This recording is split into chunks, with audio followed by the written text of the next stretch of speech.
OPM ingin pertumpahan darah, TNI akan bertindak tegas.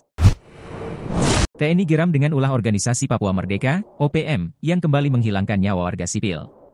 Kali ini, gerombolan yang dikenal kelompok kriminal bersenjata, KKB, itu menembak mati tukang ojek di Kampung Usir, Distrik Mulia, Kabupaten Puncak Jaya, Papua Tengah.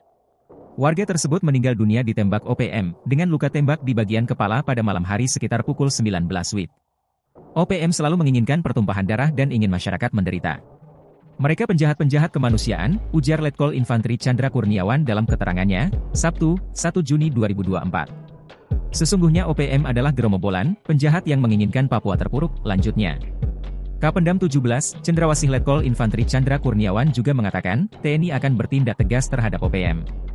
Tindakan tegas, kata dia untuk menjaga dan melayani masyarakat. Masyarakat harus dilindungi. Untuk itu TNI tetap akan bertindak dan hadir untuk masyarakat agar masyarakat mendapatkan pelayanan kesehatan, pendidikan dan tenaga kesehatan guru, serta semua pihak dapat bekerja untuk masyarakat, ungkap Chandra. Seperti diberitakan sebelumnya kejadian bermula saat korban keluar dari rumahnya, Kamis, 35, menggunakan motor pada malam hari. Namun saat tiba di depan rumah kerabatnya tiba-tiba, ditembak oleh OPM di bagian kepala sehingga korban meninggal dunia.